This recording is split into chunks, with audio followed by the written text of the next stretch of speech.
Во продолжение повторно за денешниот ден, меѓународниот ден на пчелата, онако што и го најавивме во самиот старт, на терен вклучувањето на Марија на лице место за повторно пчеларството, односно Марија ова утро ќе направи еден краток и интересен разговор со пчелар, човек кој што веројатно љубовта кон пчелите и грижата и негата ќе ни ја принесе во следните неколку минути по повод денешниот ден. Марија, добро утро. Добро утро, Марија.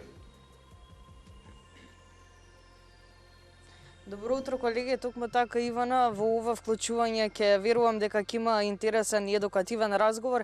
Имено ова вклучување е по повод денешниот ден, меѓународниот ден на пчелата, 20 мај.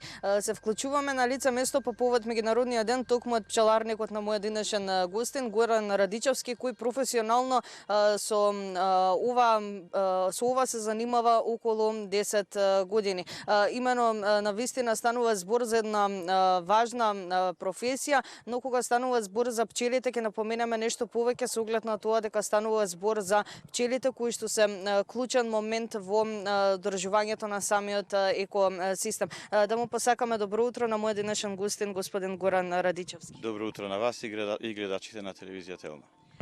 Веднаш ќе прашам со оглед на тоа дека станува збор, односно се вклучуваме по повод меѓународниот ден, што е важно да се напомене за денешниот ден и исто така колку пчелите се важни за одржувањето на екосистемот, но и воедно колку се важни за самото човештво. Важно е да се напомене за денешниот ден, националниот ден на пчелата е битен пошто како да кажам, пчелата почнала, значи на овој ден денеска, словенецот Антон Јанша го направил денот за да малку се збунив, извинете. Нема врска, може да започнеме со тоа што навистина се важни за екосистемот, односно се клучни. Зошто се важни? Може ли да појасниме? Најдобро од вас можеме да го слушнеме тоа. Важни се бидејќи ако не е пчелата, нема кој да ни опрашува, ќе немаме целата храна. Без пчелите нема фармери, без фармери нема храна. Тоа е едно правило кое што сите мора да го почитуваме. Мора да почитуваме пчелата, пошто е многу битна за биодиверзитетот, бидејќи пчелата го опрашува целата храна што ја добиваме на нашата домашна трпеза е помогната од опрашувањето на пчелата. Навистина станува збор за клучен момент, како што напоменавме, за самата природа, за екосистемот. Верувам дека и гледачите може да видат дека се наоѓаме во вашиот пчеларник овде. Навистина има многу кошници каде што се наоѓаат пчелните семејства. Колку точно пчелни семејства чувате овде и како ви поминува еден ден токму во вашиот пчеларник? Ова ни е стационарен пчеларник. Тука ни е репродуктивен центар, имаме пчеларники во Охрид, имаме пчеларники во Струга. Овдека има негде околу 150 на кошници од прилика. Од тука го се спремаме, потоа одиме на паша во Охрид и во Струга, ги носиме таму пчелите и така добиваме убав и квалитетен мед. Сами се грижите за тие пчеларници и за овој овде? Како стигате, односно го правите сето тоа со оглед на тоа дека верувам навистина има многу работа. Како ви поминува еден ден во пчеларникот? Денот почнува од раните утрински часови, завршува кога ќе се стемни преку целиот ден и тоа трае негде околу 3 месеци секој ден, значи додека не заврши природата со медење, ние не можеме да завршиме. Што е оно што прво го правите кога ќе пристигнете тука? Прво пиеме едно утринско кафе или некаков чај. После тоа го спремаме планот со кој дел ќе почнеме, која акција треба да се направи кај пчелите и така почнува денот и крајот не се знае кога ќе заврши. Пред да започнеме со разговорот ми напоменавте дека не е возможно, односно возможно е, но не се преферира да одите доле кај самите кошници без заштитна опрема. Се случило ли некогаш да има немилност? Да, се случува. Како и во секоја работа, така и во нашата. Ние секогаш го планираме следниот чекор, ама некогаш кога е природата во прашање и пчелите не може секогаш да се планира, може да се случи. Обично кога се врши селењето, тога знае некоја кошница да падне, можно е да се случи да излезат пчели, па тогаш има убаво боцкање, ама сето тоа е убаво и се заборава.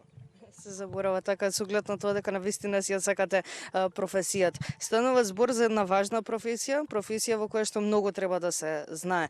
Како започнавте да се занимавате со ова? Кој ве научи да ги одгледувате самите пчелни семејства, да се грижите за еден ваков пчеларник? Јас прво почнав чисто како хоби, како така сакав само да видам, да ги проучувам пчелите.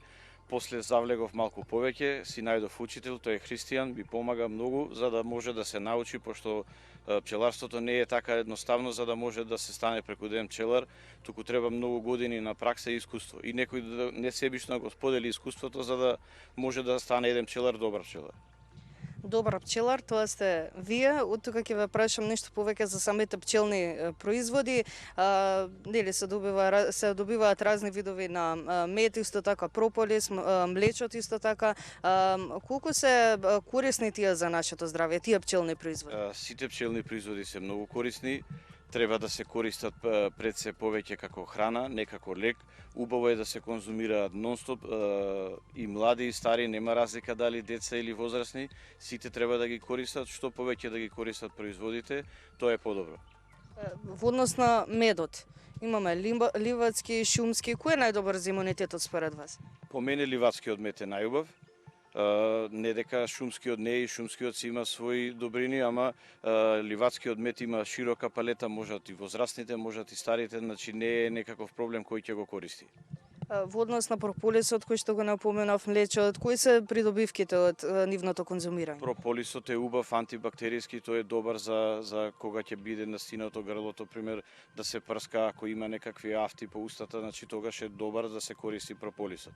Млечот е добар за да се користи за појачување на имунитетот. Тој е многу добар за да го крене имунитетот и го зимаат, верувајте, многу го зимаат и го користат и се задоволни, има многу добри добивки од млечот.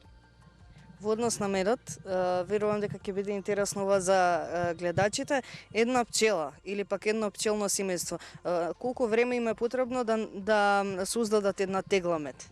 Па, зависи од пашата. Ако е пашата обилна, они можат, и ако е друштвото многу јако, можат многу брзо да соберат, а некогаш може тоа да трае и повеќе време. Значи, се зависи од природата. Ако природата се погоди да има убави услови за да меди, тогаш они можат многу брзо да соберат големи залихи да направат на мед.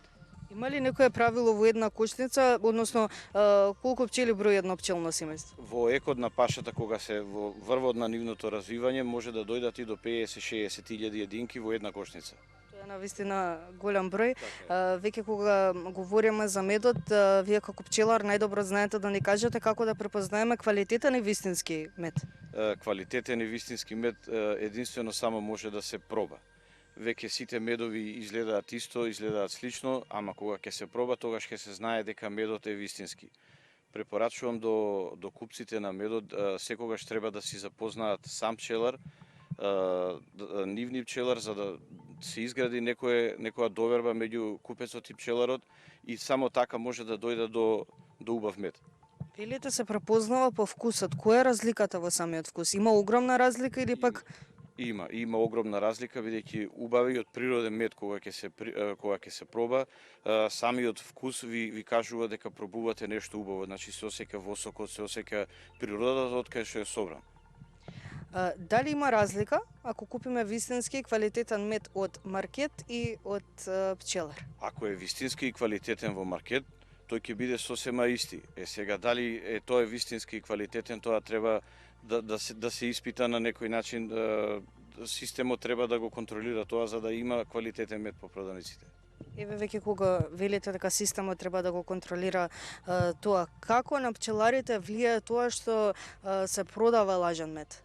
Па негативно влијае, бидејќи ние од тој неубав мед не можеме да дојдеме до израз со нашиот мед, потешко го продаваме, народот е во некоја недоумица, има за поевтина цена, сакаат да земат за поевтина, нашиот е за нешто поскапо, тоа пример во маркетите, ама па тука е разликата меѓу квалитетот. Нашето е природно, ние сме сите на некој начин локални производители, од секој регион има различен тип на мед и секој треба да се одбере од регионот. Убаво е да се зима мед од проверен пчелар и од регион каде што е чист и еколошки, каде што нема третирање со пестициди, Во глобала ние избегнуваме пчелите наши ги носиме строго во природа каде што нема никакво земјоделие, пошто пестицидите многу лошо делуваат на пчелите. Пчелите како пчели губат од кондицијата, второ тие резидуи што доаѓаат со прскањето, доаѓаат и во медот и после крајните купци тие пак ќе дојдат до пестицидите. Како на друг начин ги заштитувате пчелите? Ги заштитуваме со тоа што се грижиме да живеат во чиста и во здрава природа, тоа е многу битно. Тоа е најклучниот фактор. Навремено следење, да не случајно дојде до некоја болест да се разболат, па тогаш треба да се третира за да може да се спаса, за да не се прошири некоја болест, пример во сите други кошници. Вистина слушнавме многу убави информации и совети од вас. Пред самиот крај ќе прашам како денеска ќе го поминате денот овде во вашиот пчеларник и се разбира пред самиот крај со оглед на тоа дека не напоменавме нешто за меѓународниот ден, именно овој ден е поврзан со Република Словенија, потоа сакам да слушнеме нешто повеќе за тоа. Но најпрво како ќе го поминете денот? Денот ќе го поминеме напорно, значи тука сме спремни, носиме јадење, тука имаме минимум 2 оброка, се поминува цел ден. Имаме денеска во почеток ние производството на млеч, сега ни почнува производството на млеч, почнуваме тоа е пресадување на ларви, тоа е малку трпна работа која трае многу часови, ама сепак на крај резултатот е добар. И тоа е за пофалба бидејќи сам го создавате и го правите сето тоа. Така е. За меѓународниот ден сакам да кажам дека словенците Антон Јанша на почеток што се заглави, сега да оправиме работата. Он го измислил модерното пчеларење и по него е трнат овој празник. Словенците сакаат да го направиле веќе да биде национален празник во целиот свет, пошто модерното пчеларење нас ни помага многу како пчелари, за да можеме максимумот да го извадиме од пчелните семејства. Господин Радичевски, навистина ви благодарам многу за одвоеното време и што имавме можност на гледачите да им ја прикажеме оваа гледка токму од тук. Ви благодарам многу. Благодарам уште еднаш. Се надевам дека уживавте во ова вклучување на лице место по повод меѓународниот ден на пчелата. Ние ве поздравуваме токму од пчеларникот на мој денешен гостин Горан Радичевски, каде што навистина можевме да слушнеме интересни совети за пчелите кои што се клучни за постоењето на екосистемот, но воедно и важни факти за пчелните производи.